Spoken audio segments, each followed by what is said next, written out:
Successful investor mister Joel Greenblatt से और हम बात करेंगे उनके मैजिक फार्मूला के बारे में। अपनी एक स्ट्रेटेजी को उन्होंने नाम दिया है मैजिक फार्मूला, जो कि इन्वेस्टमेंट वर्ल्ड में काफी ज्यादा पॉपुलर है। चलो तो देखते हैं कि मिस्टर जोएल ग्रीनब्लैट का मैजिक फार्मूला क्या है और किस बेसिस पर वो अपनी इन्वेस्टमेंट करते थे। अगर मिस्टर जोएल ग्रीनब्लैट की बात की जाए तो वो एक वैल्यू इन्वेस्टर और हिज फंड मैनेजर थे। उन्होंने इन्वेस्टिंग पर कई सारी बुक्स भी लिखे हैं, जैसे कि the little book that still beats the market. 1985 में उन्होंने गोथम कैपिटल, जो कि उनका हेज फंड है, उसे शुरू किया और अगले 20 सालों में उन्होंने सालाना 37% का रिटर्न दिया है, जो कि अपने आप में एक बहुत बड़ी बात है।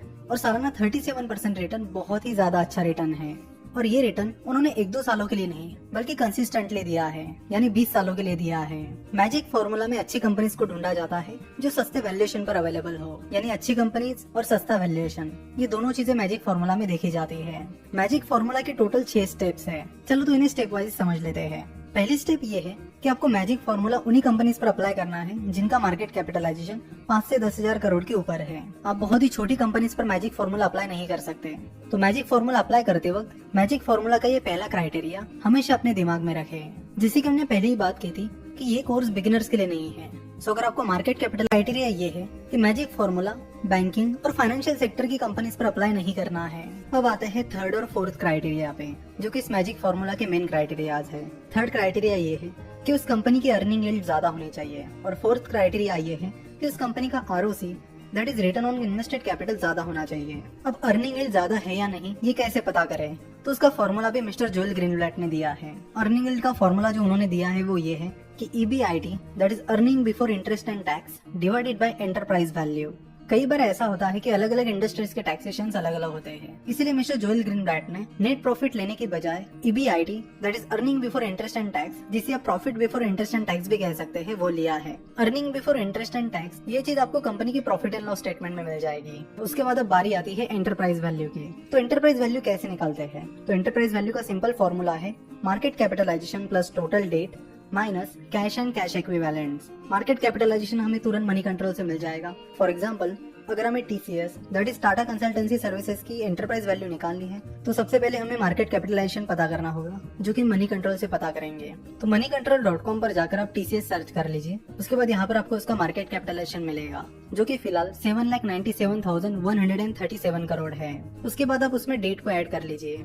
डेट आपको TCS के बैलेंस शीट पर लायबिलिटी साइड में मिलेगा। तो यहाँ पर लायबिलिटी साइड में 2 सेक्शंस हैं, नॉन करंट लायबिलिटीज और करंट लायबिलिटीज। तो नॉन करंट लायबिलिटीज में यहाँ पर आप देख सकते हो बोरोइंग्स। तो ये हो गई नॉन करंट बोरोइंग्स, यानी लॉन्ग टर्म बोरोइंग्स, जो कि है 33 करोड़। और उसके बाद करंट लायबिलिटीज में आके बोरोइंग्स चेक कीजिए। तो करंट बोरोइंग्स मतलब शॉर्ट टर्म बोरोइंग्स, जो कि नील है। तो यहाँ पर TCS का डेट आएगा 33 करोड़। उसके बाद इस फॉर्मूला में आता है कैश एंड कैश इक्विवेलेंट्स। तो कैश एंड कैश इक्विवेलेंट्स भी आपको बैलेंस शीट में मिलेगा। तो एसेट साइड में, करंट एसेट में आप देख सकते हो यहाँ पर आपको कैश एंड कैश इक्विवेलेंट्स मिलेगा, जो कि 3,327 करोड़ है। तो TCS की एंटरप्राइज वैल्यू निकल कर आएगी market capitalisation, that is 7,97,137 crore plus debt, that is 33 crore minus cash and cash equivalents, that is 3,327 crore. तो TCS की एंटरप्राइज वैल्यू निकल कर आई है 7,93,843 करोड़। तो आपने देख लिया कि एंटरप्राइज वैल्यू निकालना कोई डिफिकल्ट बात नहीं है, बड़ा आसान सा काम है। चलो तो हम यहाँ पर TCS की अर्निंग यील्ड निकाल कर देखते हैं।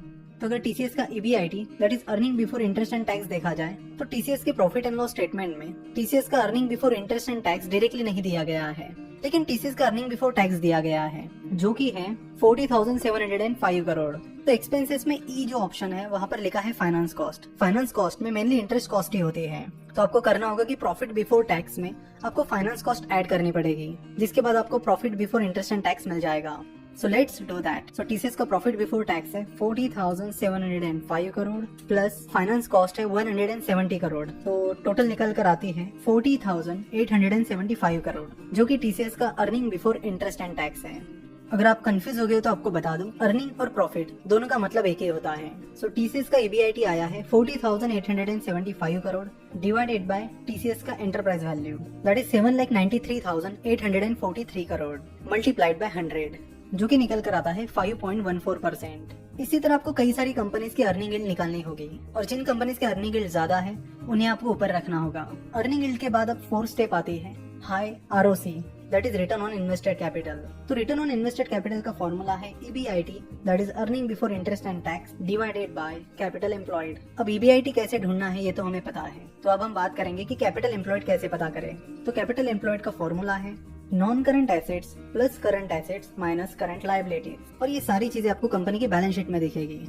तो यहाँ पर TCS की बैलेंस शीट आप देख रहे हो, तो बैलेंस शीट में एसेट साइड में आपको दिखेंगे TCS के नॉन करंट एसेट्स। तो TCS के टोटल नॉन करंट एसेट्स है 20,468 करोड़ और TCS के टोटल करंट एसेट्स है 79,032 करोड़। उसके बाद हम देखेंगे TCS की करंट लायबिलिटीज जो कि है 18,896 करोड़। तो TCS का जो कैपिटल एम्प्लॉयड है वो है 80,604 करोड़।